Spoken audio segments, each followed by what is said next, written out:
Yeah, do it so. Whoa, whoa, whoa. We are now recording. This is Sam Seymour, from Leeds University. Also, long-time friend from secondary school as well. At Um, Sawston Village College. yeah, Sawston Village College, the place that lies very, close to my heart. But yeah, no, today we're going to be talking about meditation, about both of our experiences with it, and you know, what sort of impact it's had on our lives and how it's shaped our perception of reality and whatnot. So, yeah, I'll give you a chance to introduce a bit about yourself, Sam, and talk. Yeah, we'll just kick off from there. Yeah, for sure, man. So obviously, like you said, I'm Sam Seymour. I go to university here in Leeds, and I'm currently studying neuroscience. So, like for me, it's something that's kind of quite synergistic with a lot of the kind of like meditation stuff I do. But I've really, been meditating for a long time now, and it's become a very like big part of my life. It's kind of really, I guess, completely revolutionized my life. So really like solved my mental health. Like I wasn't really in a very good place before I started doing all this stuff, but by being able to kind of like, find something that just allowed me to kind of understand myself, because I think a lot of people in today's world are very lost. They don't know why they're here or what they're doing. Like I'm going to school, I'm going to uni. It's like, well, what is this shit? What am I doing it for? So it really kind of allowed me to figure out a lot of that stuff, overcome a lot of kind of challenges and troubles within myself as well. And so that's why I think it's important to be doing shit like this, just chatting about it, and just putting content out there about it so more people can, hopefully access it and reap the same benefits. Mm. Yeah, no, I resonate like so much with like a lot of what you're saying there. Like, especially about um the feeling that a lot of people are sort of like lost in our sort of modern cultural moment, sort of the things that sort of are meant to give us meaning and stuff like that, whether it's, just consumption or vacuous entertainment. And that it's strange to sort of think that, a lot of people, if you think about the mental health epidemic that we often hear described about, how we're in, the use of, the prescription of antidepressants and whatnot to resolve that. Mindfulness and like meditation is a sort of an interesting, it's become much more like popularized recently. And I think it's like one thing that people, I mean, it's an age old ancient tradition of techniques coming from obviously like India and early Buddhism and Hinduism and whatnot. And it's, the, yeah, I mean, I found it has been like immensely transformative for my life. Um, I mean, strangely enough, it's sort of, I mean, I wouldn't say it's had sort of like an entirely sort of like, people often simplify it to think that like when you meditate, it's going to be an immensely like peaceful kind of experience. But, when you're sort of like going through and like looking inwards, looking into yourself, into your subconscious, you know, what thoughts are coming up, you can encounter, weird and interesting mystical kind of stuff. So um yeah, it's, but in that sense, like, and there's been like challenging meditations I've had sometimes, where, you know, um, you come across thoughts or, things within you that you weren't previously kind of like aware of, I mean, it sort of ties into like psychedelics, which are quite a powerful tool or substance that can put you in a very sort of meditative kind of state because your sort of your experience is so amplified, and it seems that your sort of the depth of your experience, the intensity is like so much more deepened and stuff. And that, I mean, psychedelics is a very sort of meditative like process for anyone for that 6 hours that they're in the trip. And um and I think like whilst I'm very sort of like positive and very excited about meditation and the benefits of meditation, I also sort of, I want to like highlight, the potential, risks, I suppose, the potential sort of Mm. the idea that like, you're not just sitting down, just chilling with your thoughts for it. You're inquiring into who you are, and Mm. experience, consciousness, reality. Um, and that's a scary but also, you know, immensely profound thing, I think, you know. Yeah, no, for sure, man. So you've touched upon like a few really good things there. So the first thing that you said was obviously about, like we look at the current state of mental health, and that firstly, like you said, this is my degree and kind of, that sort of area, but we're seeing a real kind of like a paradigm shift and a shift in the way that we are beginning to look at mental health. And what really is at the forefront of that at the moment is the kind of success that we're seeing with psychedelics in the clinic. And a lot of these studies are showing all these different benefits to people who have depression and anxiety, where, like you said, the reason why it works is because it facilitates a state of heightened awareness and introspection. So, and that's why they're kind of, having this benefit on people. So they're combined with these psychotherapy sessions and allow people to become aware of themselves and their own thoughts. And that gives that heightened awareness. But that's also the same reason why psychedelics, when done in the wrong environment, can be dangerous, because everyday people who aren't expecting to take this drug thinking they're going to have a good time, and all of a sudden they're, questioning the drugs bringing up all these crazy things that they're never even prepared to even think about or look at. So there's that whole aspect of it there. And also what psychedelics really are doing is bridging the gap between the kind of areas of meditation and mindfulness and kind of science, because what we've seen is that actually the kind of, I guess, the intensity and the extent of the introspection and the kind of so-called spiritual experience that accompanies psychedelics is actually correlated with their benefits. And then, this, which leads kind of like what I said before, which leads nicely into the other thing that you said, is like, often when I speak about meditation, I say about what it's changed for me and how now I'm able to live such a peaceful life. And there's this kind of immense and this joy that's kind of indescribable. You know what I mean? It's something that the kind of way you feel from meditation is almost beyond experience in that way. It's not something that can be put into words, it's immeasurable. But at the same time, another big part about meditation is when you look at yourself, you don't just see the good bits of life and you don't just clear your mind up. There's a lot of demons and there's a lot of pain.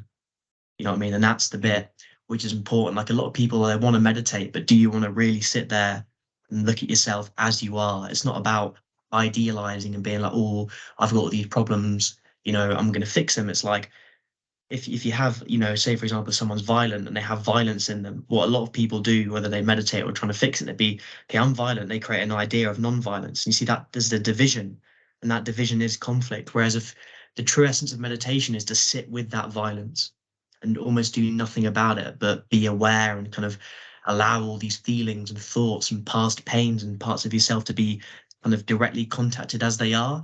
And while, like I said, that's such an amazing and transformative process, it's also very intense and requires a great deal of, I guess, courage is the best word, to be able to face those parts of yourself that you've been running away from for your whole life, which is what leads people to many addictions and habits, because you run away from this feeling. Whenever these feelings come up when you're alone with your own thoughts, the world is based off of making money off that. You got every single form of entertainment to get you away from just sitting with yourself. But the true essence of meditation is to be like, you know what?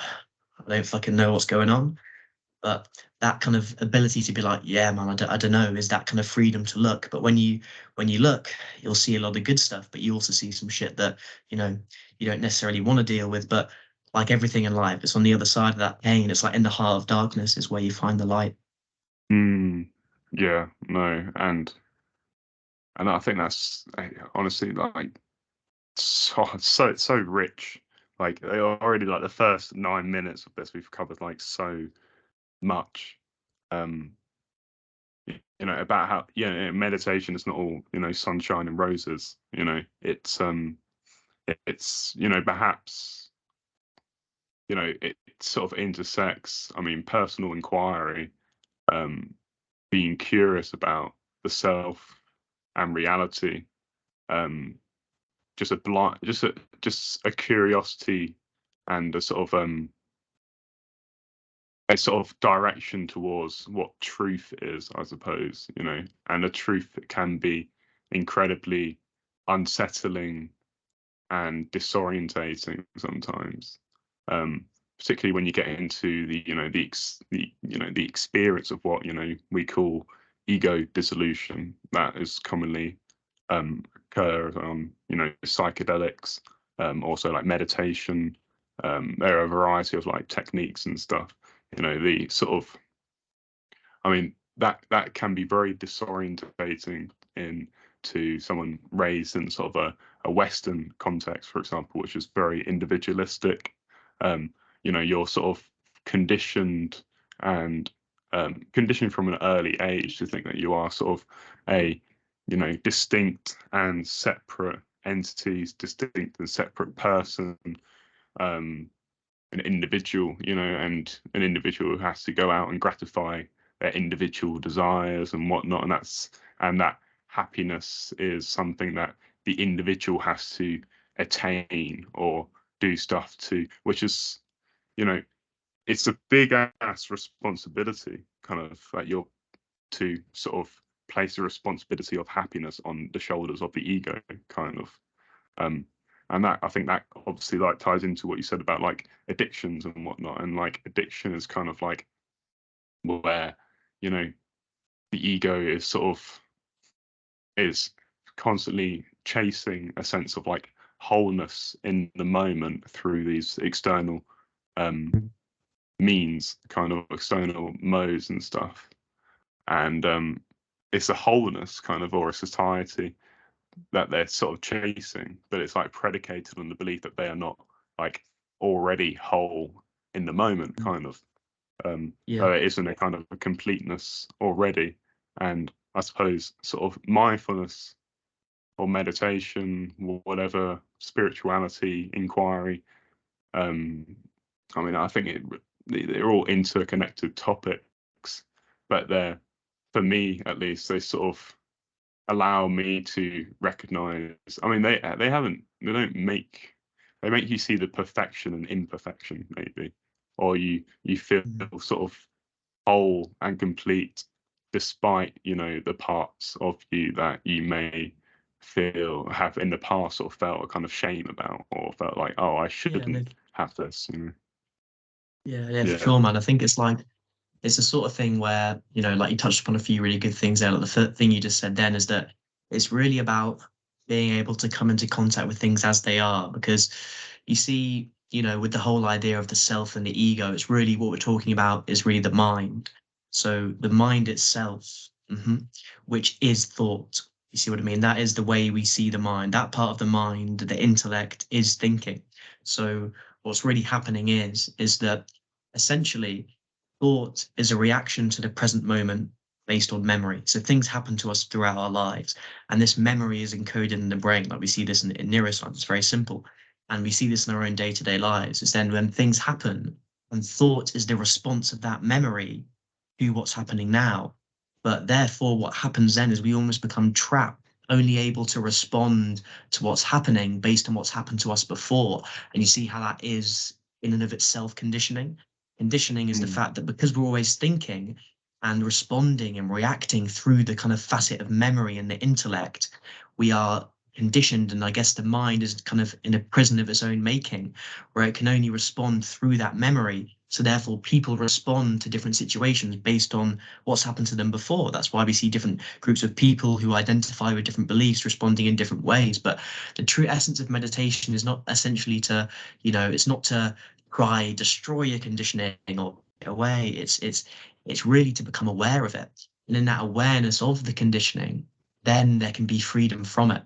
Because I guess to see the false as the false is the truth. It's like you're able to see, well, thinking is the source of everything. It's not just the source of, it's the source of the building I'm sitting in right now. A lot of this has been, the world we live in has been generated by thought. And like back what you said to before, like with kind of like, meditation, being able to just come and be where you are. The whole essence of our society is ambition. It's always on to the next, you know what I mean? The next thing. And that's because we're thinking. And like I said, because thinking is the response of memory.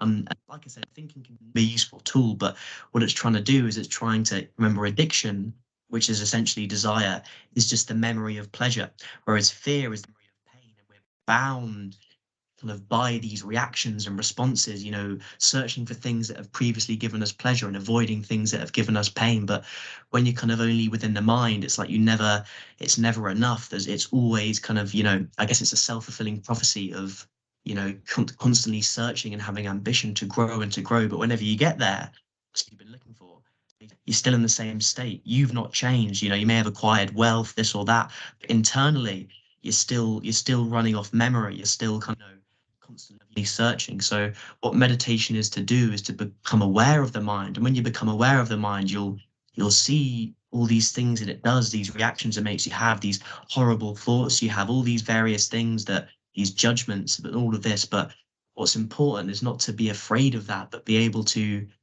sit with it and begin to understand it. Because meditation, the reason why it's so hard is it's completely different from anything we've ever even been taught about or learned about in our modern world. Because meditation isn't something that you do. It's kind of it's what happens when you just do nothing at all. See what I mean? And it's very paradoxical, because in the world that's built off ambition and more and more and more, if I go and say, oh mate, just do nothing, mate, people are like, what? That's just like, that doesn't. But all these people are like, have you actually ever truly done nothing? Because to truly do nothing is terrifying, because the true essence of meditation is to stand alone. Because, and by alone, I don't mean like physically alone, I mean psychologically. It's able to put down all these ideas you have, all these things you've been told, and just be like, you know what, I'm going to look for myself, because I don't know. And that's the scary bit, is to admit that we just don't know what's going on. But as soon as you see the reality of your own ignorance, and also in that moment, the kind of limitation of thought is kind of seen and understood, in that you see, in that kind of moment, and in that innocence, and also not just innocence, but humility, there is, that kind of innocence and humility can be a catalyst for freedom, whereby being able to say, you know what, I don't know what's going on, being able to put down everything you thought, not picking up a book to try figure out, looking elsewhere, being able to put down, what you think's going on, or, all of this, and just be able to sit there and be like, you know what, I'm going to just fucking have a look for myself.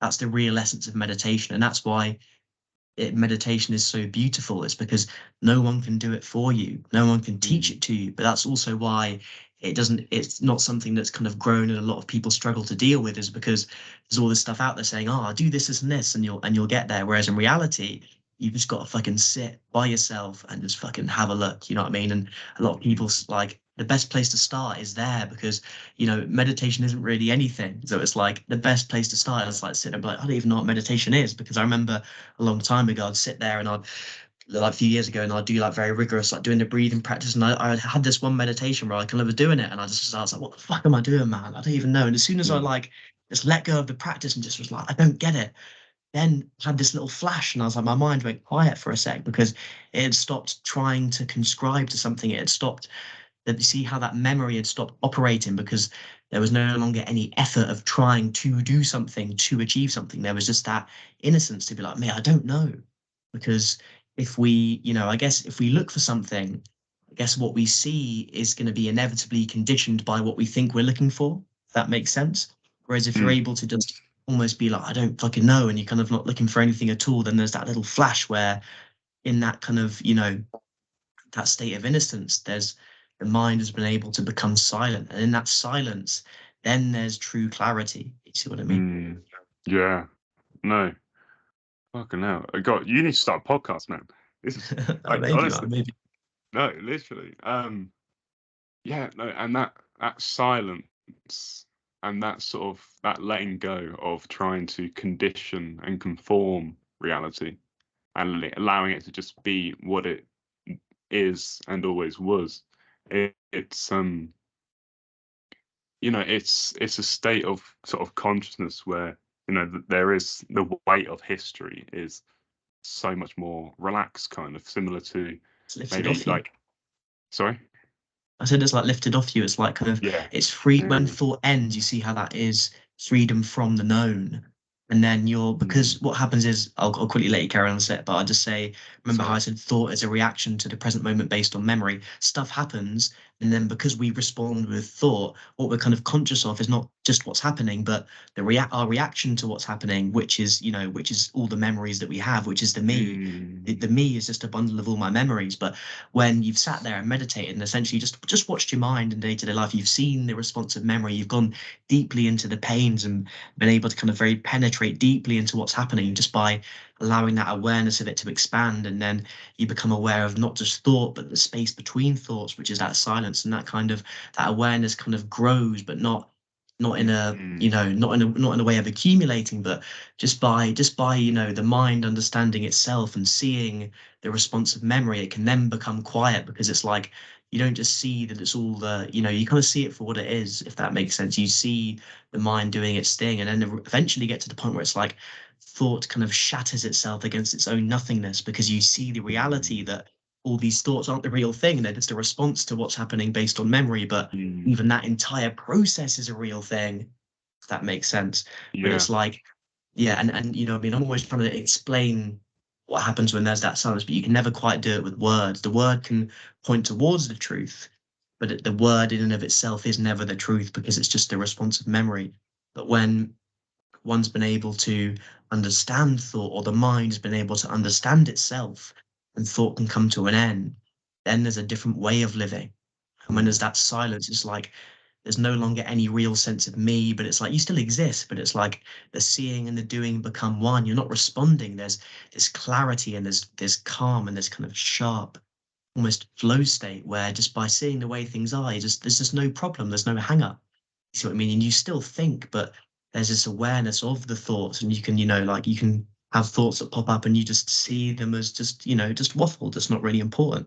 And you can also have thoughts that are useful, you know, like remembering where something is, or whatever, something as simple as that. But there's also this space around thoughts, and there's this silence that allows you to just be where you are, and realize that the meaning of life is just to live, you know, just to go for a walk Mm. and look at some trees and shit. Like, it's very simple. Mm. When there's no thought, everything becomes incredibly simple.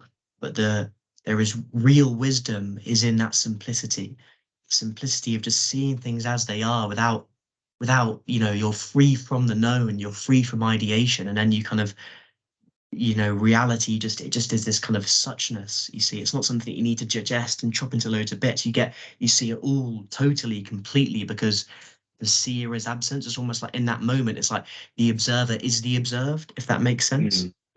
Oh yeah, that makes perfect sense. And yeah, it's I think an interesting thing is that, you know, attachment to thought, or the identification with thought, is seems to be, you know, a big um element of the root of, you know, suffering. You know, it's a root of the illusory separate self, in the sense that we think that, you know, I am the thinker that is thinking, you know.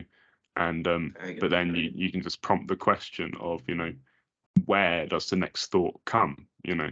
And thoughts, they have a process, you know, they're impermanent, they're transient, they come like a hiccup, like a notification on a phone, you know.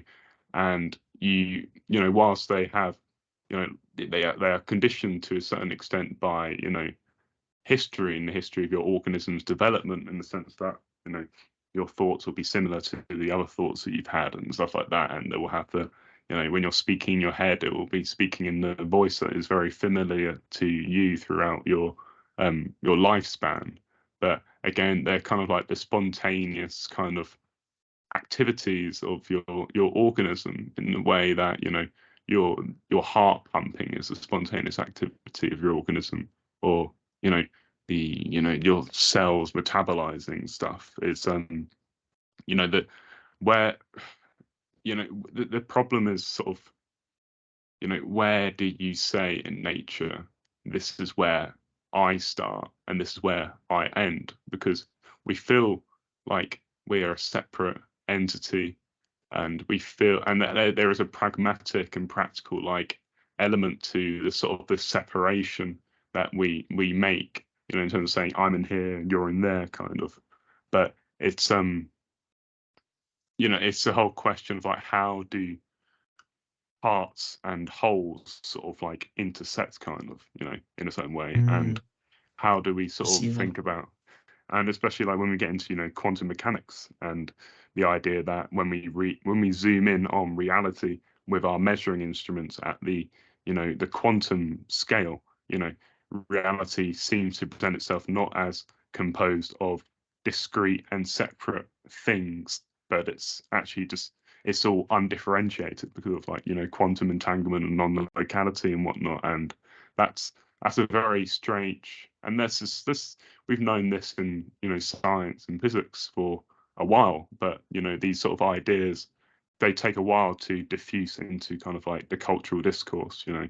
And I think with And to be understood. with the internet and stuff like that, you know, we're sort of experiencing this great acceleration of idea generation and communities of people who are interested in these ideas sort of assembling around each other, talking about it like we're talking about it right now. And you know, it's crazy to think what the future holds, you know.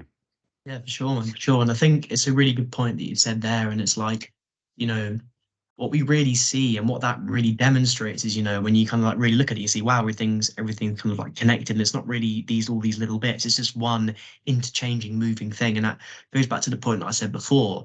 Like, obviously, thoughts that you have, they're real, like they happen, but the thought isn't the thing. The thought is the response of memory, which is like a, you know, it's a almost like a tangible thing, a thought. Whereas reality is an ever-changing, flowing, moving, immeasurable thing. So trying to understand this ever-changing, immeasurable thing with with the static tool of measurement in the form of the mind is inevitably going to get you nowhere. So and this shows that what this really highlights is a limitation of the mind. Is what the mind does is it fragments it. So I want to understand this kind of movement, so I'll understand this bit, this bit, this bit, this bit. But that's even understanding all of those bits, that still can't possibly encapsulate the kind of flowing, interchanging movement of reality.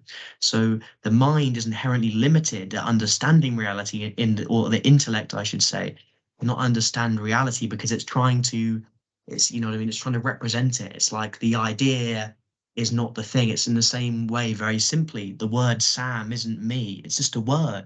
You see what I mean? But when the mind is, like I said, has been able to understand itself, and there can be that silence. When there's silence, you see how it's like you really come into contact with what is in that Mm, way. And in that silence, it's like there's an intelligence that operates that is mm, not of the me. It's not of my necessarily of my mind.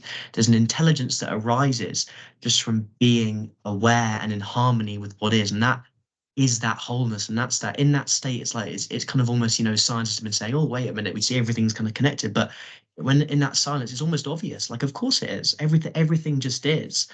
And this kind of sense of me and my is just kind of like, you know, has naturally come about due to the composition of all the, you know, of the organism here.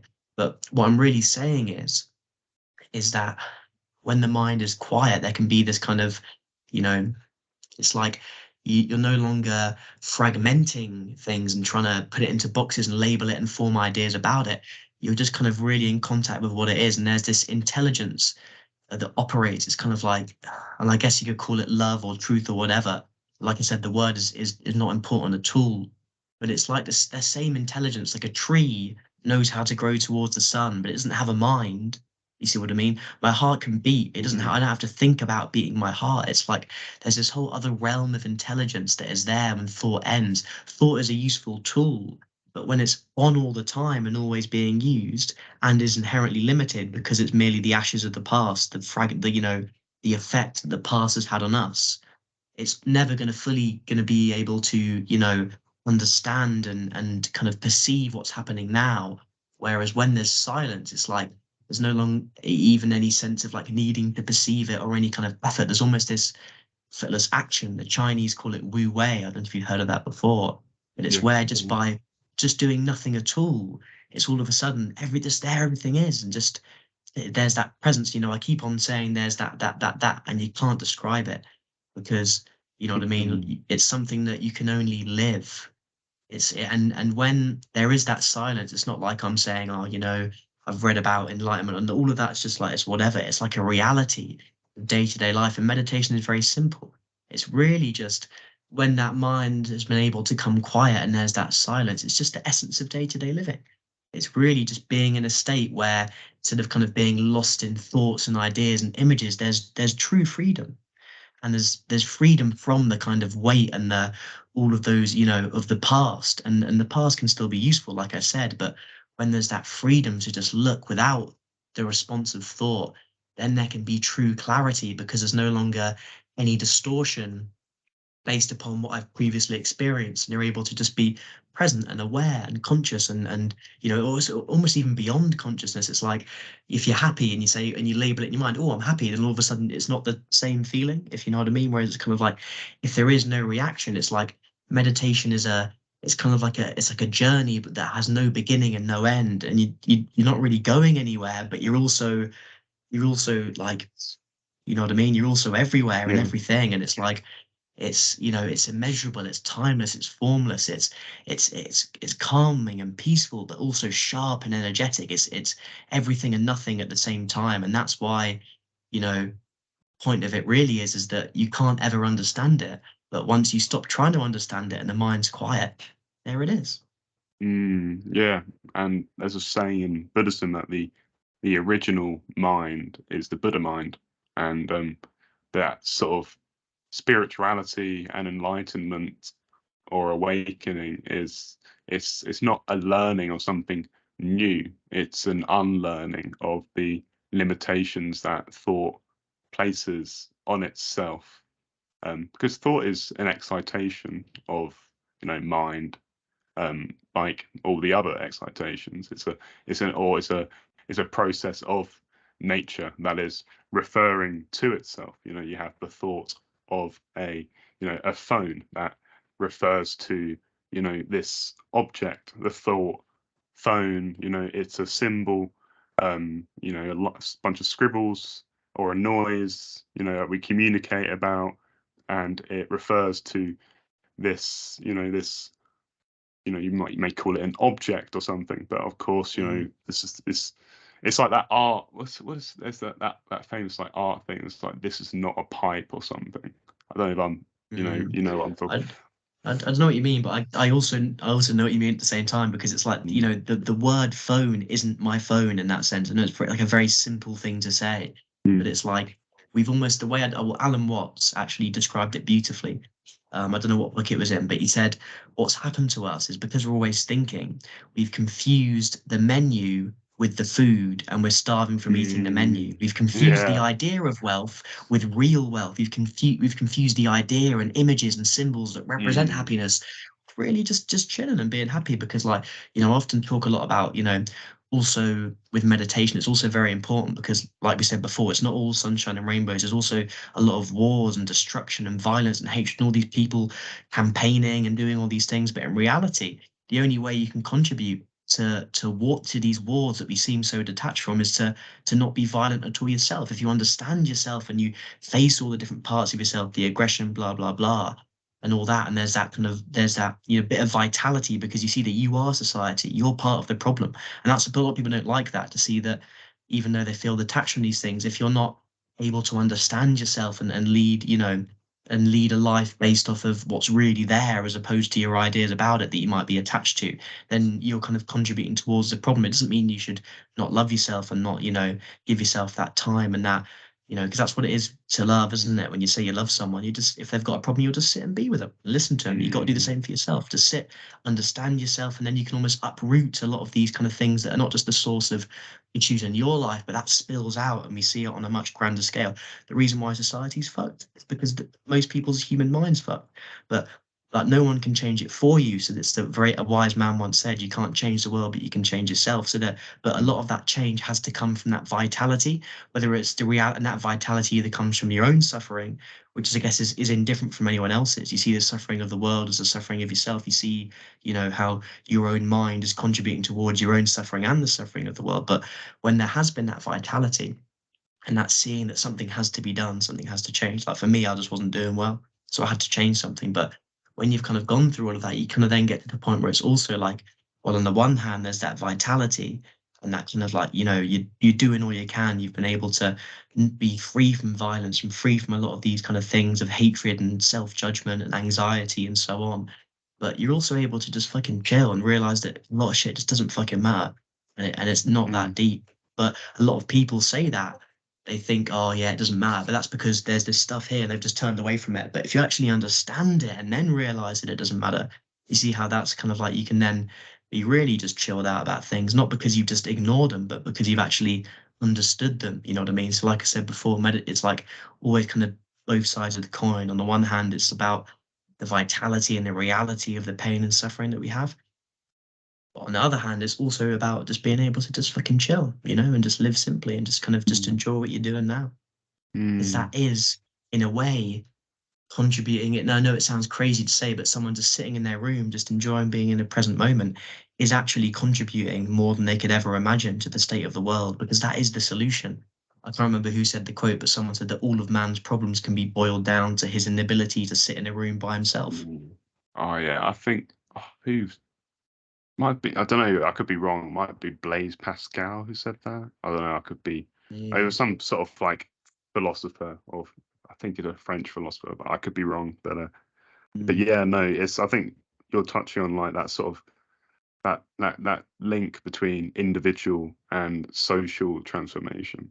The sense that on a basic, the most positive thing that you can have on the world is mediated through your local relationships, and first and foremost through the relationship that you have to yourself, kind of, because a lot of people's relationship with themselves, unfortunately, is not one of care. It's one of sort of this constant feeling of not enoughness, and or a constant feeling of sort of maybe shame or disappointment, or the feeling that I need to be doing more. Yeah, and a lot of these sort of beliefs can be sort of the result of pressures from our culture, the environment, where it's constantly telling you to obsess about the self and constantly placing the weight of happiness upon the egoic self. The thing is, you need to do this thing, buy this product or service to be happy, and it's I guess it's the challenge that presents a lot of people born into this sort of environment. um it's unprecedented, and it's sort of, one can understand why there is such a significant mental health issue currently. But then on the flip side, this crisis, it forces people to look into these sort of psychedelic practices, meditation, these more alternative sort of techniques, because Western mental health treatment has essentially failed them. The sort of the model of prescribing prescription antidepressants as a sort of a plastering over of complex psychological trauma. It's incredibly It's not gonna work. simplistic.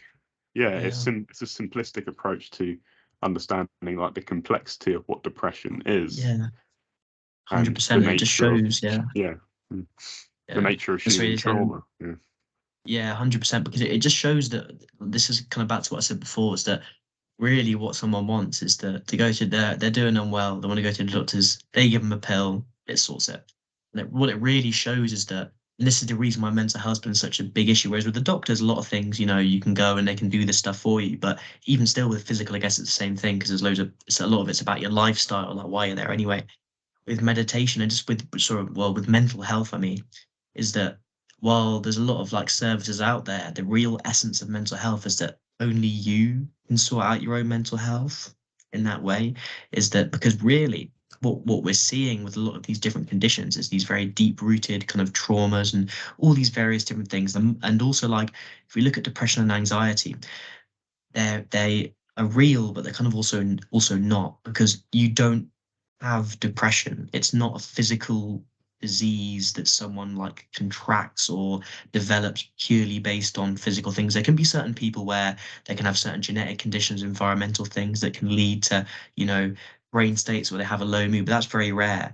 What we see a lot more of the time is that there's a psychological state that's going on, and we kind of measure it and we look at it and we try and put drugs in that'll fix it, and they can do some things, like SSRIs can be good for giving someone that initial little bit of drive to go out and start helping themselves. But at the end of the day, the key part of it is that in order to improve your mental health, you have to have some understanding of your own mind. You have to understand the mind, which is your mental health. You see what I mean? And no one can understand yourself for you. No one can process past pains for you. You see what I mean? You want a Mm. drug to do it for you, but at the end of the day, you've got to sit there and you've got to process all the shit that's happened to you. It doesn't matter what it is, and even if you don't know why it's there, but that feeling and that darkness or that anxiety or whatever, you have to be able to sit with it. And it's not like I'm saying, oh, anyone can do it. Like, it is hard, man, and I get why people, it doesn't mean you shouldn't seek help. Like, therapy can be a great tool for helping people with that. But at the end of the day, what does a therapist do? They help you help yourself. So the reason why we have such an issue today is because a lot of the time people don't want to do it. They want someone to do it for them.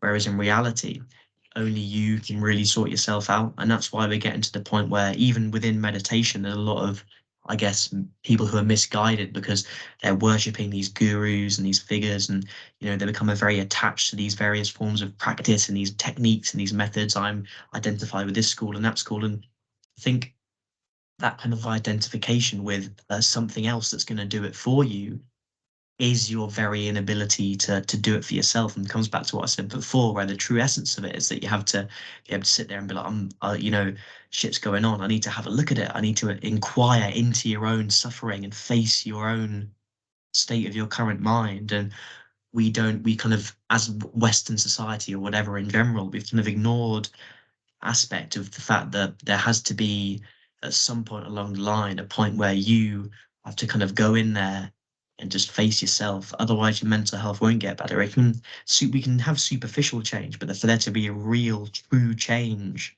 in the mind of man, that change has to happen on an individual level, because no one else can really change fundamentally, and more so that change comes from understanding. No one can understand yourself for you, but when someone has been able to understand themselves, and such a mind has been able to process itself and, I guess, become free of a lot of the shackles of the past, such a mind has more influence than it ever could have imagined. It becomes very much kind of limitless in the sense that it's been able to kind of free itself from the pain and the responses and all the various memories that have led itself to kind of be in the current state that it's in. So what I'm really saying is that we need to move more towards, I guess, like, I avoid saying that kind of word, but a more holistic way of looking at things, where we've got to, while we can help people, people have to know that it's only them that can save themselves. You know what I mean? It's like Yeah. there's a saying that it's like a boy becomes a man when he realizes no one's coming to rescue him.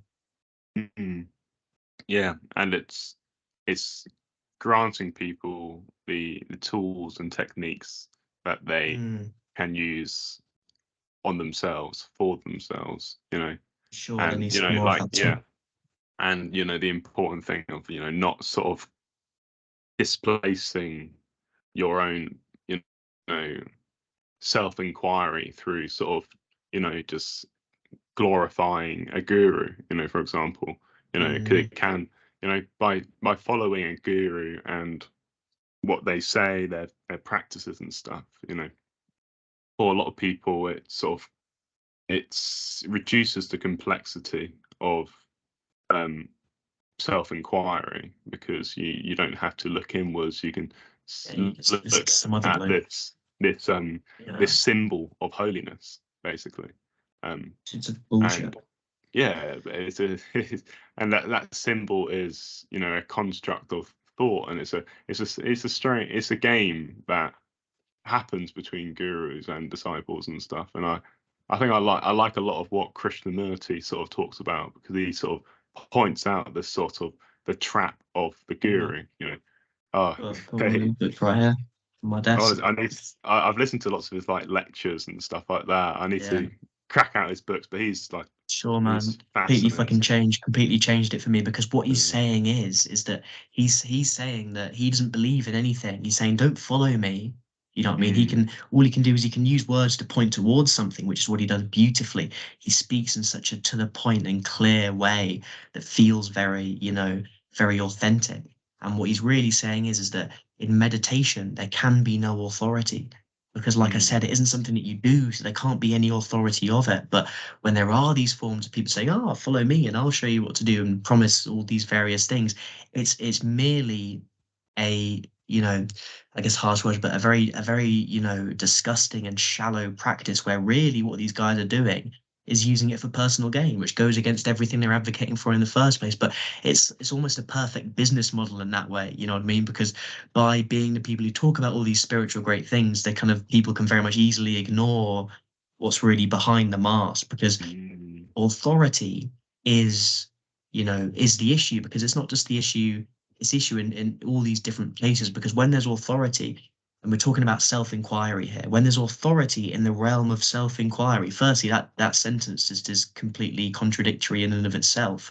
But it's like, when there's that authority, we become second-hand human beings. We're not able to look for ourselves. It's almost like you're kind of looking to another who's guiding you. But in that kind of guidance, that is, I guess that is the very essence of manipulation and control in that way. And while these gurus and stuff, can be saying good things and giving techniques that will help people, if you're completely reliant on that guru or that book or anything, it could even be a Krishnamurti book that someone could, get too attached to and too kind of like, because what the guy's really saying in the book, someone could kind of overlook it and almost like worship everything he says as gospel or whatever, because the real essence of it is to put the book down and look for yourself, because that's what Krishnamurti's saying. He's saying, he speaks about in a beautiful way as to why you should do this. But what he's really saying is drop everything and just have a look for yourself, because you have to stand completely alone to meditate. And that's the scary bit. And that's the terrifying bit, is that what if you just sat down and were able to just let go of everything you've ever thought, everything you've been told. And, it's like it's a new day, the sun's rising, you know what I mean? You're able to sit there and begin again. And that's has a lot of connotations in Buddhism, where, they talk about kind of this enlightenment and nirvana as being almost like a death. You see what I mean? It's an ending. Because when death comes, it's not like you can argue with it. It's kind of an effortless, just an ending. And in the same way, this kind of meditation and this freedom from the known is also a death. It's kind of like a death in the sense of the ending of the stream of thought, and in the kind of, which has everything contained what we've previously discussed. But in that ending, and that silence, then there can be real creation. And there can be something new. You see what I mean? Something that can't be touched by the mind, and because it can't be touched by the mind, you see how therefore it's incorruptible. There is no authority in meditation, because the mind can't touch it. The mind can't think of it. You see what I mean? Because it's what's beyond thought. And therefore there's a true beauty and, pristine clarity in meditation. And just, like I said, beauty is the best word, is because, like I said, no one can do it for you. And therefore there can be no authority. But if you're under the illusion that someone can do it for you, then there's a massive potential for control and essentially a lot of people making a lot of money. Yeah, and authority and control. I mean, the establishment and history of like the church, the Roman Catholic Church, um, that it's a whole principle that the priest class became the mediators of the divine. Um, you know, people were invited not to look for divinity or the sacredness or the spiritual essence of reality in their own being, but through the dogmas and stuff that they're told about reality by the priest class. And sure enough, the church became, rather than a sort of a religious institution, they became intertwined with power and politics Business. and business, yeah, like you say. And it's interesting as well to see that at the heart of many of these religions is like a mystical core of divine or revelatory kind of experiences that would have by the saints and sages and stuff, that direct experiential encounter with the mystery, you want to put it, or God, With or truth. Yeah. or with truth. And like central to that is the use of psychedelics or entheogens and stuff. And there's a rich history, even in Buddhism, for example. There's an interesting book like a few years ago called The Secret Drugs of Buddhism, which is talking about how certain early schools of Buddhism and stuff would would use basically, psychedelic compounds as part of the practices to induce sort of You know which visionary compounds? states. Oh, I think it's I can't give you like specifics and stuff like that, but I mean, you have like the use of like soma, which is often talked about a lot, which some people believe was like a psychoactive mushroom and stuff. And I mean, it's separate to Buddhism. Like, I mean, cannabis has been like frequently like there's lots of historical use of that by yogis in Sure, India man, and sure. stuff as part of their Yeah. practice. And I mean, there's also like a book as well called The Immortality Key by Brian Murescu, which is quite a recent book as well. He's been on like loads of different podcasts, Joe Rogan podcasts and whatnot. And in that book, he's talking about how psychedelics were a central part of early Greek culture. In the thing called there's this event called the Eleusinian Mysteries, which was this sort of this mystery cult basically that was quite close to Athens. It was like it operated over for like for 1,000 odd years, but then it was like shut down and banned by like the church, the rise of Christianity and stuff.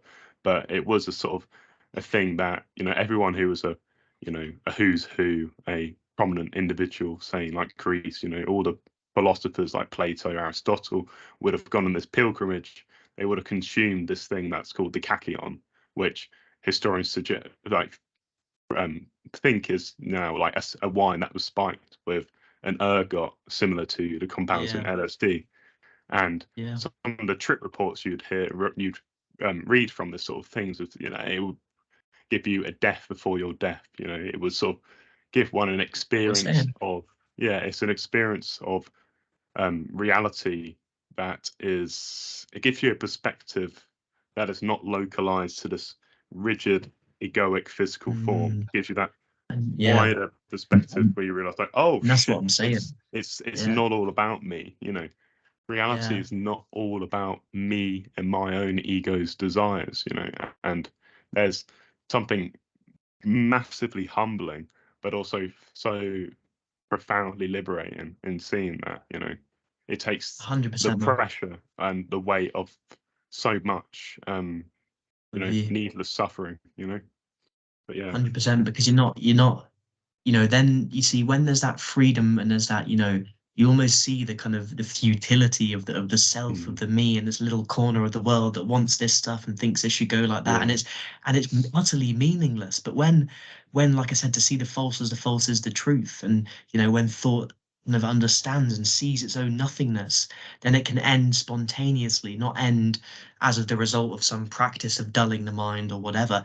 When there's that true integrated understanding, then there's that liberation. And in that liberation, like you said, it's no longer just me and my little corner. It's like, wow, there's everything. And you feel Mm, yourself as not an individual, but as part of everything, in the same way that a wave is something the whole ocean is doing. If the wave thinks itself mm, as a wave, it'll enjoy rising. And then when it falls, it'll be terrified because it's going to end and die. But if the wave sees its true nature of just being water, you see how that mm, kind of is a metaphor for mm, enlightenment. Wow, there is no me. It's mm, all just, and then there's this love and beauty, because to help another is to help yourself. It really is, because we're all just together. Yeah, and it's very yeah. simple, but it's so liberating. And also, I'd like to go onto the topic of truth, because all these great philosophers and people, they're searching for truth, but the thing is with truth, and this is a Krishnamurti quote here, is that truth is a pathless land. And what he means when he says that is that there is no path to truth. The very search for truth is the denial of truth. Because if I have to search for it, that would imply that the truth isn't already there now. The truth just is Mm, reality, which is already there now. So the search for truth is the very essence of illusion, because mm, you're searching for something that's already there. It's like a beggar who, a lot of us are metaphor that a lot of us are, we're searching for all this happiness and whatever. There's a mm, beggar begging for money, but he's sitting on the treasure chest. You see what I mean? If he just turned around and opened it and looked inside, he'd realize that everything you ever want is already there. We're alive. There's not really much else to it. But when there is that freedom and understanding of the kind of futility of yourself, and there is that freedom from the known, then there's love. And that love is not it's not for anything. It doesn't ask for anything in return. It's complete Mm. and total within and of itself, because you're just there and you're just aware of the beauty of the world, and you're able to truly listen. Listen in a way where you're not Yeah. listening to get something. You're just able to listen to the world and to yourself, and that listening is freedom, because that listening is not listening for Mm. something. It's just it's effortless, and that listening is true peace and freedom. Just listen to yourself and to the world and to the birds and the trees. You're just in that state of just tranquility. And you know what I mean? A lot of people search for truth, but it's like as soon as you stop searching, like this is why I love Taoism, an ancient philosophy where Lao Tzu, the kind of Taoist sage, it's even debated whether he actually existed or not, but it doesn't matter. These writings that are there, he says, stop leaving and you'll arrive. Stop searching and you'll be found. And it's so simple, but it's just so true. When the Mm. mind is able to become quiet, and there's that death, and that ego has been understood, and there's that ego dissolution, whatever term you want to say to describe it, then there just is this, just there's this flash. It's almost like, and it's like you go so, everything just is, and you've gone so deeply into it that all kind of measurement just loses its meaning completely. And you no longer you're not trying to understand it. You just, I can't explain it, but it's like it's an intelligence that is beyond, it's something beyond you. And that's why it's liberating and freeing. It's because you've, instead of being trapped in your own little corner of my desires and wants and needs, you're able to be free, and you just open, Mm. and you're no longer kind of like, channeled in and moving away from pleasure. You just, you're able to meet life as a truly integrated human being. And it's like with that silence, I guess the kind of greater intelligence of just the universe is able to just kind of express itself through you, because we're merely just a Mm. crystallization, a point in space time in the world. But when the mind has become quiet and there's that more of that harmony with what is, you just kind of just, there's this effortless action, like a tiger hunts in perfect accordance with its camouflage, but it doesn't know it's camouflage. It doesn't even know what camouflage means. But it's able to, by being locked into its environment and just aware and alive. And we can even go a Mm. bit beyond that, because our brains are vastly more, almost like a receptor for this intelligence to kind of, to operate and to flow. That requires a freedom from the known for there to be that love and that connection, and that, that thing that I can't possibly put into words. You know what I mean? Mm. For me, that's truth, which is just, just this suchness, this just, Mm. Mm. Yeah. And it's sort of coming into sort of a deeper contact with that suchness. mm, I mean, you got to be. I mean, even with the words that we use, it's there's an inherent sort of like dualism that's set up by our language. Guys talk about by the words, yeah. coming into contact with suchness, which suggests there is a thing or a person or an entity that is coming into contact.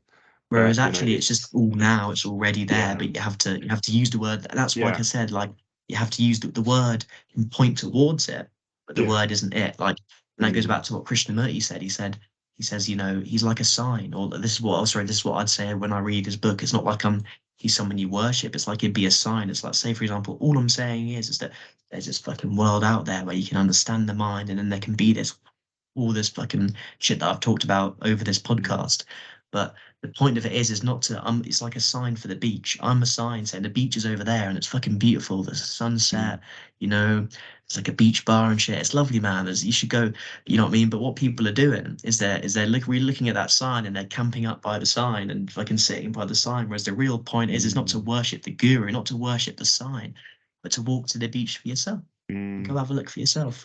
And that's yeah, why I'd say, like, even though I talk about these things, I'm not special, I'm not important, I'm just a normal guy. You know what I mean? yeah, But what's important is not me, I don't matter. But what's really important is I'm saying, here's this. And what's really mm, important is that you just go and have a look for yourself. yeah, yeah. And yeah, it's with spiritual topics, there is always that sort of that risk of, spiritual narcissism of certain individuals sort of their ego sort of captures and commodifies, the spiritual progress that they make and claims it for itself, thinking, oh, now I am an enlightened person, which is a paradox because enlightenment seemingly would seek to negate the identity of being a person. But of course, this does sometimes happen, and there is that sort of, you know, and especially when gurus are at the sort of, they're immersed in the projections of all their disciples, people projecting onto them the sense that, oh, you're this holy man, that they, and then they feel that sort of, that desire to conform to that image, that symbol of being something,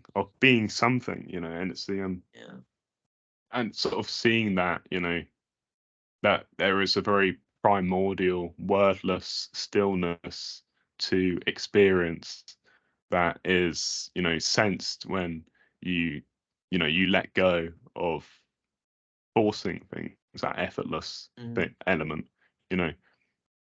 It's maybe that sort of, it's a very instinctive way of being, kind of maybe like animals, simpler out life forms who don't have, a linguistic kind of aware consciousness.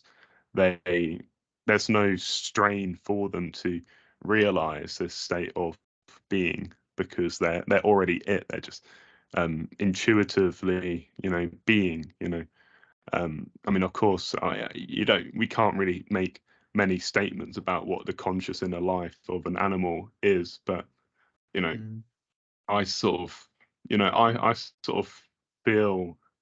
I mean, maybe it's similar to the perception, like I think I mentioned before, like the perception of an infant, of and that where they have this sort of like non-attached, a kind of impartial curiosity, innocence. Yeah, an innocence. Yeah, exactly. And it's and in that sort of that innocence and that curiosity, there is, freedom. There's a sort of an indeterminacy, a kind of openness, a kind of waiting, a passivity, pretty much, that flows like a yielding. and then it flows into what you hear talk about in Zen as right action. The right action just naturally, intrinsically flows out of that passive, still, meditative Perception. state. Yeah. Because sure, man, it's like, and I feel like this entire conversation, for me, it feels like almost a synergized meditation between us both. I mean, although like I'm reifying our separateness in that sort of sense, but I'm talking about how the thoughts, I'm not thinking before, the thoughts just come out and they interact with what's going on in your mind and your own history, your own understanding of the books you've read, your meditation, and then they elicit certain ideas in your mind, and then you'll talk, and then conversely, like I'm hearing so many of what I've also thought, but also so many other things that I haven't, thought about, and it's that beauty of where we're both converging on a deep.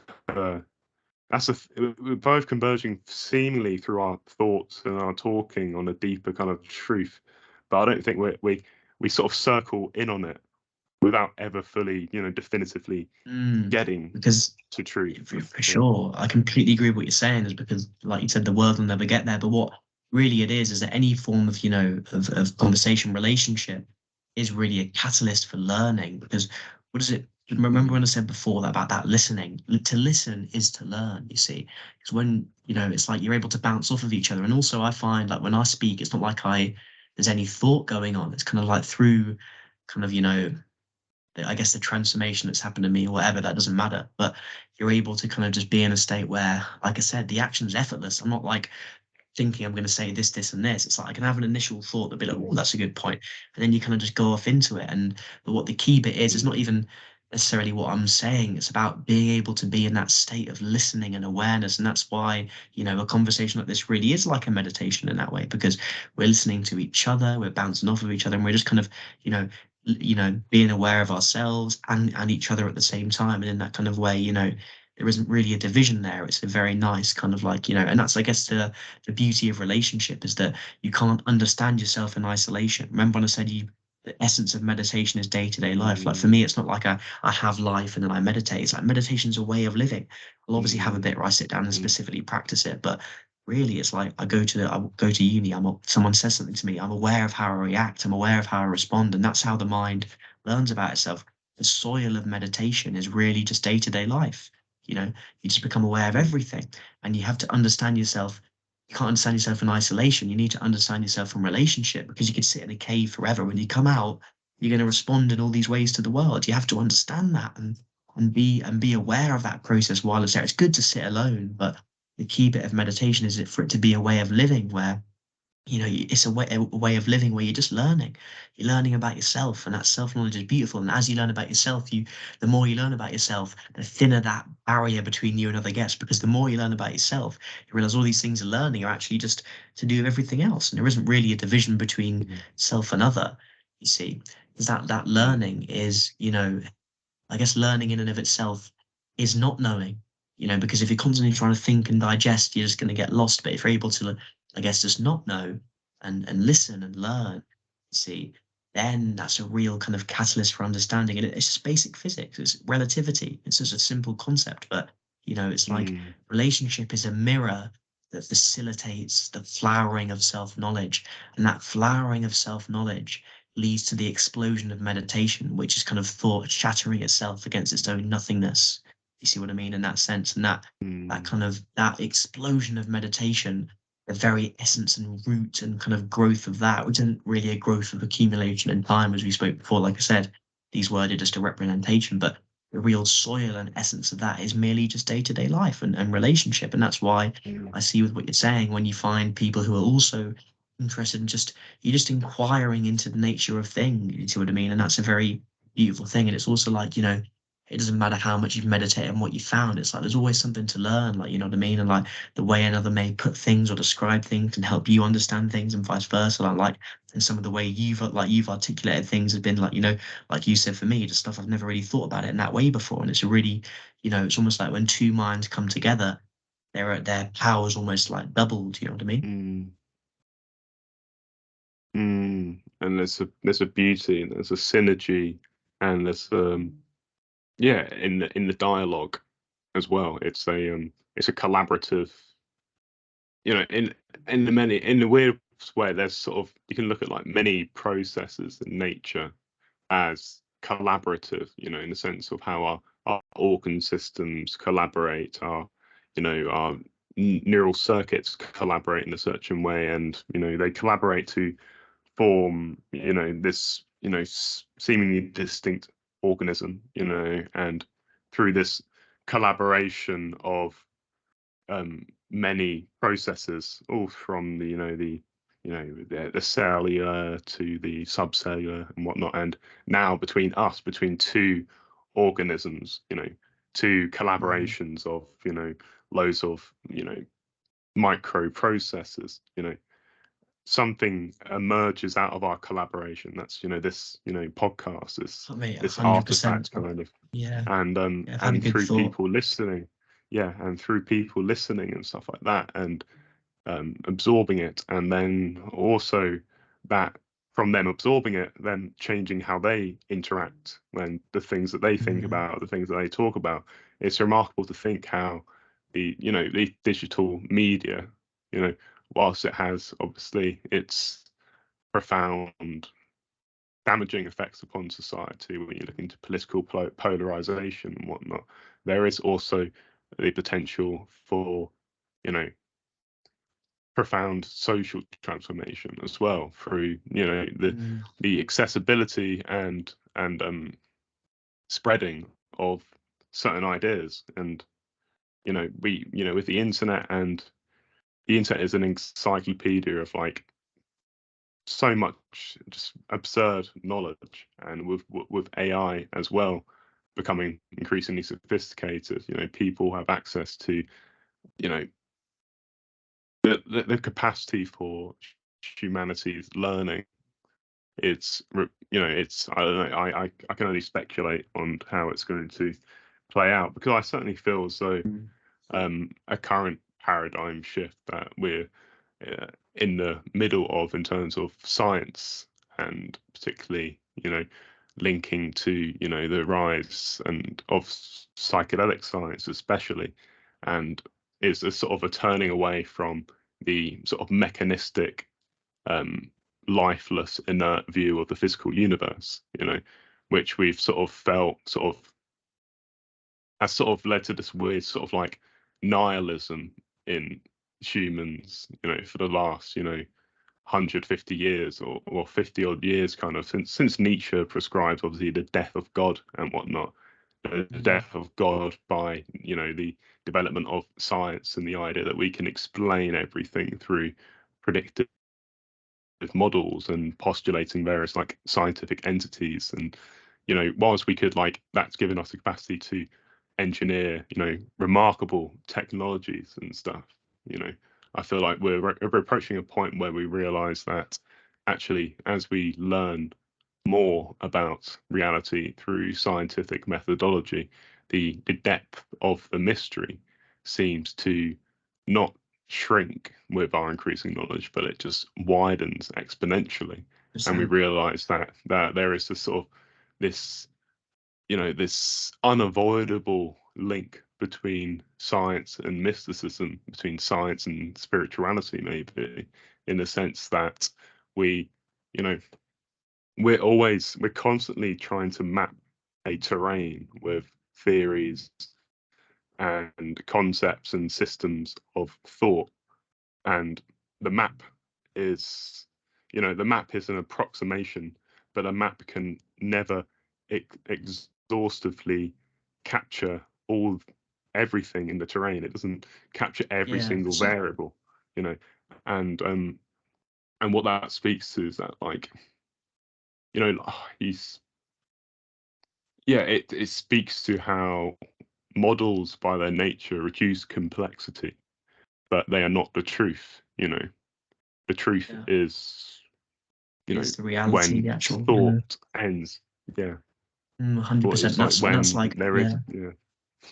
No, I really hear what you're saying. So that metaphor of the map was very beautiful, because it shows the inherent limitation of the mind. Like, the mind is like the map, and the map will never quite be the actual, the actual thing. But the map can, like I said, the map can be useful. It's good, but it's not the truth. And I think also what you said was, like, about how, with the nihilism and looking at the world in that way, it shows that when the mind operates like that, what does it really do? Because it's dividing everything, and it misses the bigger picture and that kind of interconnectedness. That's why we've gone down the path that we've gone down. And also, I really thought of how cool of an idea it is that when you're talking about the kind of cells interacting, and to make the organism, the neurons in the brain, and then to other organisms interacting, it's because the neurons, they operate not individually but as part of a bigger system. See what I mean? By themselves alone, the single neuron is meaningless. It by itself is nothing. And it's the same with us. But because as humans, we're always thinking, and what does the mind do? The mind fragments and divide things, and leads to division. And that division of, me, my family, my nation, my people, my beliefs, my politics, that division of me and other, of all these ideas, which is just the process of thought, that is the very essence of conflict, and is why we're confused and butting heads all the time. But if we were able to collectively, there needs to be that psychological revolution that happens at the individual, which is when there can be that freedom from thought. Like I said, thought still operates and is useful, but there's this whole other way of living. Then we can begin to operate like neurons. We can work together, and we can connect, send out the branches and make more connections. And then when we are able to, instead of living individually, there can be, and that's the next stage in our evolution, is to almost function like a brain. You see, where we all see ourselves not as individuals, but as part of something bigger. And if we're able to cooperate and have that kind of love and that connection, and go back to that, and be free and understand the mind, and see the kind of futility and the inherent limitation of measurement in the form of thought, then when there can be that freedom from that, which starts at the individual and then can spread through various means, even just talking about it like we are here, we can then really connect. And then if that is able to spread, and that psychological revolution can reach all the individuals, we can kind of really connect and operate, instead of loads of little individual neurons not doing anything by themselves.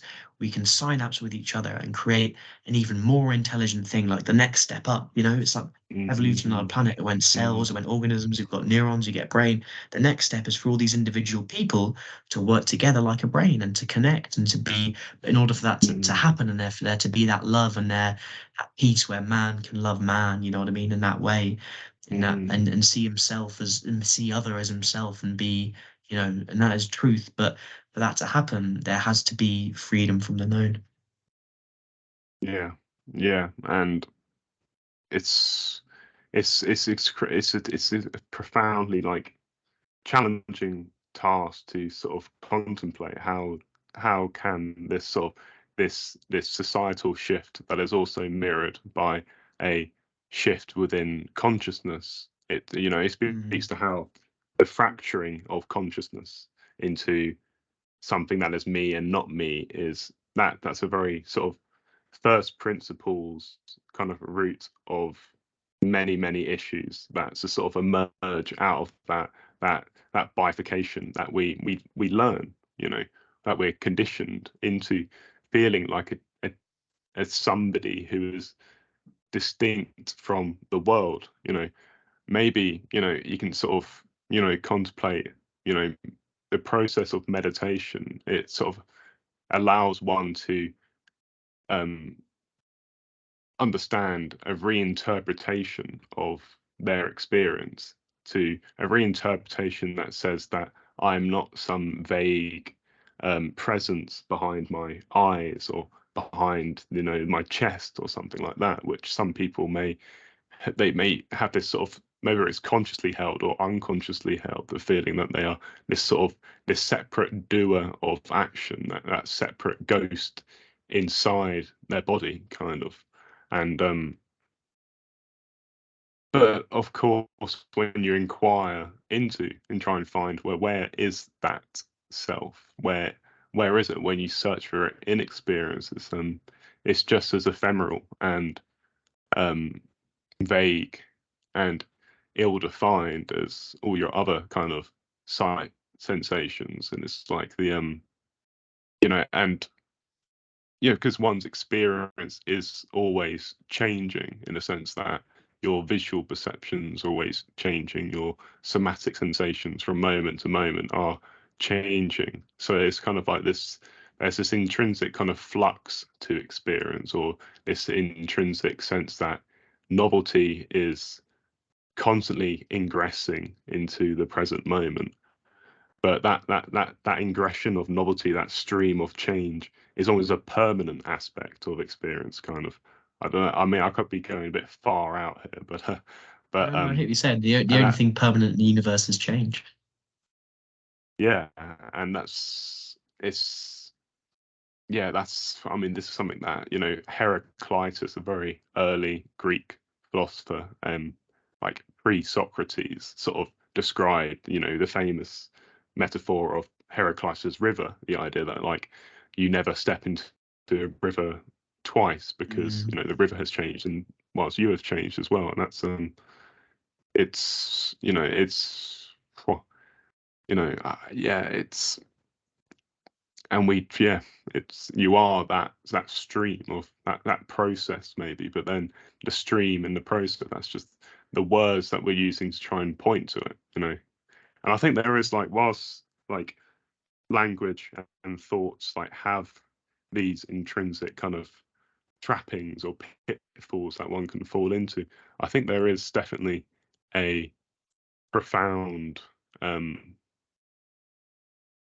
a profound meaning behind it. I don't think we should like throw out the baby with the bathwater. Like, I agree. and I sort of, and I feel as though like, you know, I mean, the whole story of the Garden of Eden, of like Adam eating the apple from the tree of knowledge and then becoming aware of himself is that it's a kind of, it's a mythological story that seeks to sort of look at how, you know, thought, the emergence of conscious thought in our species is the, it's the root of our illusory separation of human from Mm, nature, you know. And it's but it's not, and like I said, like it's not to say that, you know, you cannot still reconnect with nature, you know. Like 100%. it's even with thought, it's not so like my thinking now disconnects me from nature. My thinking is just seems to be a movement of nature, you know, Yeah, part rather of it. than a movement of this sort of egoic conception of who I am, kind of, you know. Yeah, But for sure, for sure. yeah, Yeah, no, I hear that, but man. And I yeah, think it's like, yeah, it's good. I think, yeah, there's a few things that you touched on. Is it's like, you know, I'd like the thing, really like that quote. It's like, no man steps in the same river twice, for, you know, mm, it's not the same river and he's not the same man. And like, you know, with mm, the kind of like that self-awareness, like you're right, thought is something that's been super useful. It's kind of the reason why we're here, is we're able to think, we're able to remember, to mm, plan, to, you know, develop in this way. But it's like thoughts, it's like a tool. It's a very useful tool. But when that tool's always turned on, you know, there's not one tool mm, that's the best for every job. You know, we see that yeah, in reality. yeah, You know, you can't use a pickaxe to fix a computer. You know what I mean? So mm, it's the sort of thing where when that tool's always on, you're obviously going to be completely limited by the limitations of that tool. We see that when we mm, look at, you know, say for example, we look at visually, maybe down a microscope. You look at, you know, you can, I don't know, you have like, we use microscopes that will look at like I don't know, like different channels based on what kind of like fluorescent things we have in there, and there's not like one channel that can see everything. You see what I mean? It's kind of like, and it depends. And also, I guess maybe a better way to describe it, we have different sensors, you know, depending on whether we're sensing visible light or ultraviolet light or different frequencies. You see completely different things. There's not one kind of like tool that is a, you know, does everything. So I guess in the same way with thought, it's like a useful thing. It can show us so much, it can serve us so much, but there also has to be this, you know, I guess there is also, that's the intellect. There also is this intelligence, which is separate from the intellect, which is kind of, when there's that silence, that intellect is almost beyond you and beyond your mind, and therefore it's mm, not limited in that sense because it's not really of the you. But I think, yeah, I think that's what I guess that's why kind of like I like what you're talking about with the kind of like, you know, you see, and you going into the whole idea of, you see everything's changing, and you know, and it's all, like I said earlier, it's that flowing, ever changing. Reality is immeasurable. Thought is mm, measurement. Therefore, mm, thought can never fully capitulate, or, you know, recapitulate the kind of complexity of reality, because it's inherently limited. You can't measure the immeasurable. mm. No, no, that's yeah, beautifully said. And it's there's something to say about how, you know, that when one sort of transcends thoughts, and or thought stills to this sort of profound silence where there's no like that state of awareness where we make sort of, you know, you may call it's somewhat similar maybe to the flow state that, you know, 100%. musicians enter into when they're sort of totally at one with their instrument and the sound, the music that they are creating, and it just seems to, you know, emerge mysteriously, um, without much, you know, without, you know, deep intellectual conscious reflection. It's just sort of a very, just a primordial pattern that flows out, and, you know, your mind is completely blank, and it's like and Seeing and the also doing they, become one. yeah, yeah, and it's sort of they had to speak to the sort of the idea of like the muse, for example, where the sort of some certain creatives will talk about how they don't necessarily feel like it's them who is making the music. It's more that they are entering into the sort of the stillness and allowing, you know, a, you know, whatever you call it, a deeper intelligence from the unconscious, or nature, the collective unconscious, or the other, you know. It's that sort of, you know, obviously you cannot attach any concept to it, but it's that waiting, and then sure enough, the spontaneous activity of mind will just, by its nature, just has this activity, and the ideas 100%. come, and you don't have to Yeah, try it's and flow. grasp at the ideas. You Yeah, allow for then the space, you create the space by taking yeah, yourself sure. out, and Yeah, that's you allow the mind to go quiet, and then there's mm, that. That's what I said. It's almost like a receptor. Then the mind stop. Now there's kind of bigger intelligence that's beyond you can operate. And athletes also have it when they play sport. You know, like Mm, they'll see in football, they might see that space, they thread the pass through. You ask them how they did it, they didn't think about it. mm, You see it, you're in the moment. And that's why when I say meditation isn't just warm and peaceful, but also very sharp and, mm, and intense in that way.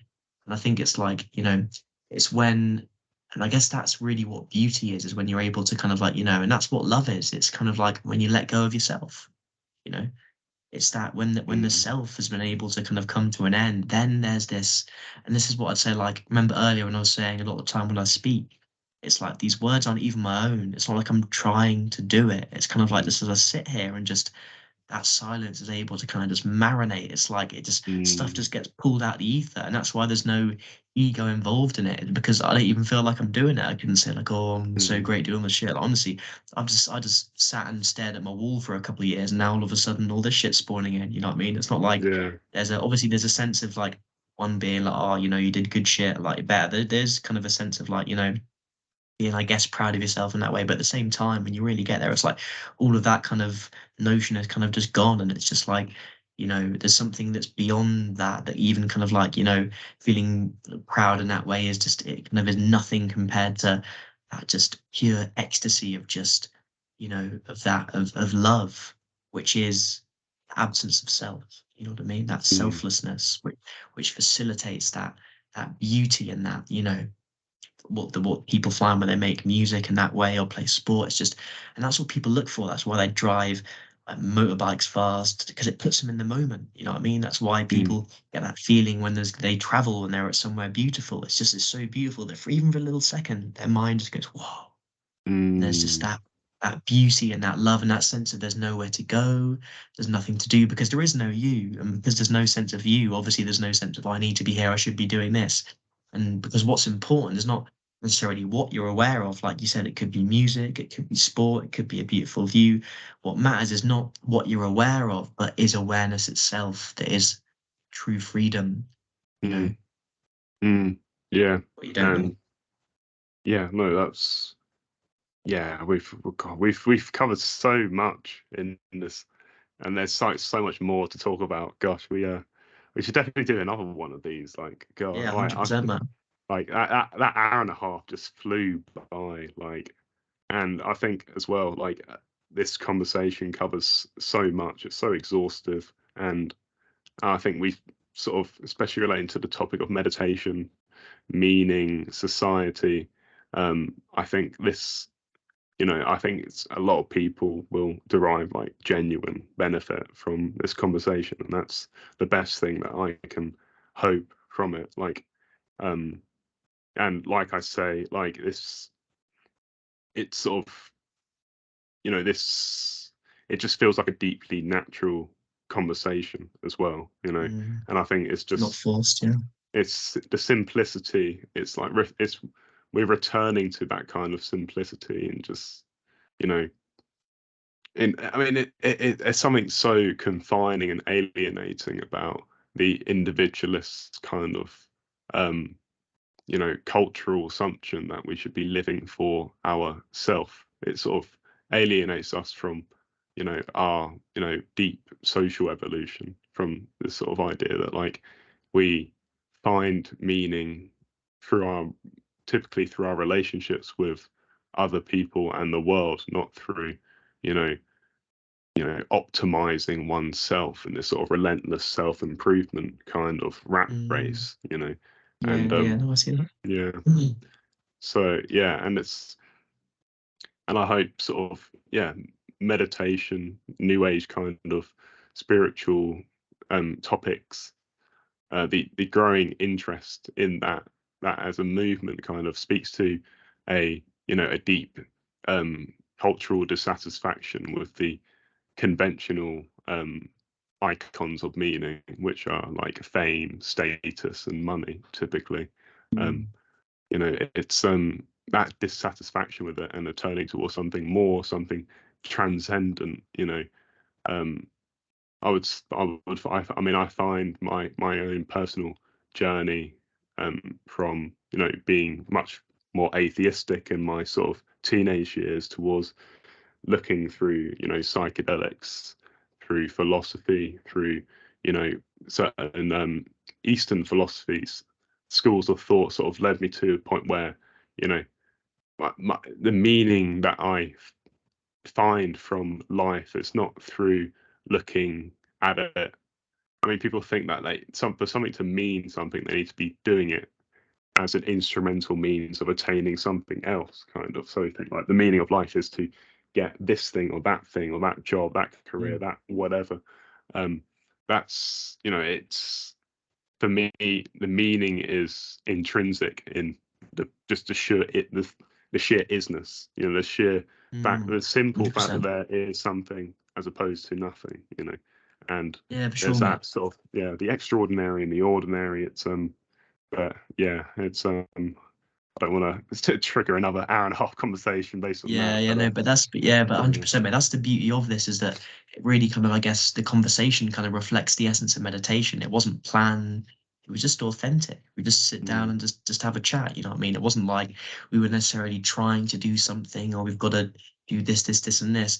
You just sit down, you know, and just kind of let it mm, happen. And that's why it's very pure. And also, I think the best thing about it is that it's not just something that we can chat about and, you know, and you know, and obviously derive a great time and like enjoy it and, you know, find so much interest in the conversation, but as well. But for me, I find the best thing for me about sorting myself out and, you know, going on this kind of journey or whatever you want to call it doesn't matter, but is that then you just have the energy to help other people. You can mm, push it out there. mm, Someone might listen to this and it might change their life, and like it doesn't matter whether it does or doesn't. I'm not attached to that, but and the fact that you can help someone when you've sorted yourself out is mm, is I guess really what love is, and why this kind of stuff's yeah. important. Because you know what I mean, it's like once you've sorted yourself out and then you see your kind of connectedness, you kind of just do it because you just that's just the way things are. We're all here together, and it's just, Mm, you know, that's the real beauty of it for me, is that you're just able to help other people.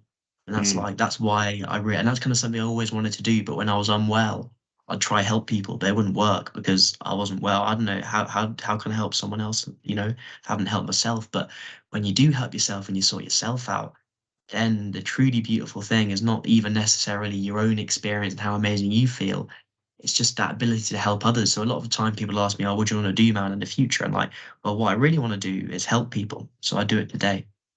mm, You know what I mean? And if you do it today, the best way to take care of tomorrow is to take care of today. People say they want to do this stuff.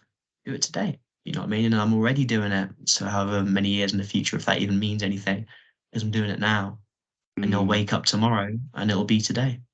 yeah, yeah. And I think it's sort of the simplicity of all of this sort of speaks to a a, a a basic movement from fear to love. You know, if you think about how 100%. fear is a sort of a force that will join two things. You know, fear is more of a repellent kind of force, and you know, you look at a lot of the things in society, in our conventional kind of discourse in society, is very much fear based as opposed to Mm, love based, and it's, you know, it's, I think, you know, you see, I think one can envision a world that is more predicated upon, you know, I mean, it sounds very woo woo to say, but I think, you know, there is something really there, you know.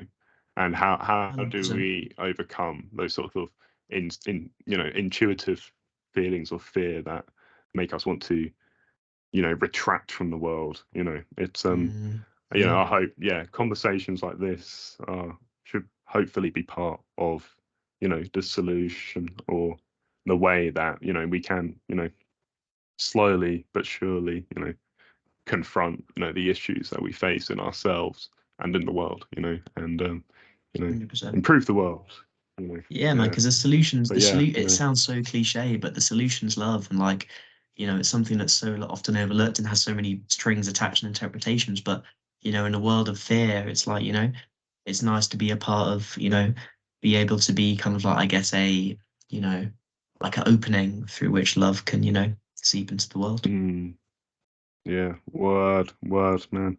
I think this has been absolutely fantastic. Like, Yeah, you know, mate. gosh, I think, yeah, I could not have hoped for this to go any better. I think this has been brilliant. Like, and we've got to have like another one of these because there's just so much more to Yeah, talk for sure, about. man, for And sure. Yeah, no. But yeah, I think it's a good place to end it though. Yeah, no, brilliant. I don't know how do I sign off how do I sign off a podcast interview? I guess Thanks for if listening, you guys. know, yeah, thanks for listening. I mean, do you want to tell people where to find more about you? I don't know, like plug Yeah, man, your, I don't really have much shit out there. I can't lie, man. Like I've got an uh, Instagram and shit, but I don't really care. People follow me, like yeah, it's whatever, man. But yeah, but I think, yeah, yeah, yeah, that's it, bro. yeah, that's cool. So anyways, thanks for listening, everyone. This has been, me and Sam spitting some stuff on meditation. This has been, yeah, God, the first proper interview podcast, but I think these are brilliant. It's and definitely I'll try and be getting more of these out as well. Just more conversations, getting more people interested in these kind of topics, and but yeah, no, thank you very much for coming along and giving That's me all your right, man. time Thanks to for having learn. us, mate. No, It's like, you know what I mean? It's not even been a sacrifice, mate. I think this is like, I mm, love doing this shit, man. It's like, so yeah, that's what I'm about. So thanks for having us. Yeah, mate, it's been a pleasure. awesome, man. Enjoy the rest of your evening, man. Yeah, no, we'll Yeah, do you too, man. Yeah. yeah, gosh. Anyway, All right. yeah, when the Oh, recording's done and shit, like send us over. I might like repost it on my story or some shit. Like, I don't really care, but yeah, let us yeah, know when man. it's done. It'd be nice to, yeah, Yeah, have awesome. that I'll sorted. send it over to you when it's all fixed and stuff. But yeah, Yeah, well, considering how long it took that minute one to load, I presume it'll take a while, but yeah. probably. Oh god. But yeah, 1 hour 36. I mean, gosh, Yeah, it's like God. there you Well, go. anyways, gosh, I'll see you later. See you soon, See you in and a bit, mate. We'll sort some hope shit out. everyone else enjoys the rest of their day. Hope people are listening. But yeah, adios. Awesome, yeah, mate. See. I'll chat to you soon, mate, as well. Yeah. Yeah, man. No, Look man. I'll forward to catch sort up some shit out. soon When as well. you back in Cambridge over Christmas or whatever. Yeah, man. Yeah, man. I'll be back Yeah, soon. It's a couple. I think like a couple weeks or 3 weeks or something. But yeah, very yeah, soon, man. same with me, some shit. But yeah, we can sort something out, man. But anyway, I'm gonna get off now. So yeah. Yeah. See you later, bro. All Right, right. sweet as. See ya. See you, mate. Thank you once again. Tutu.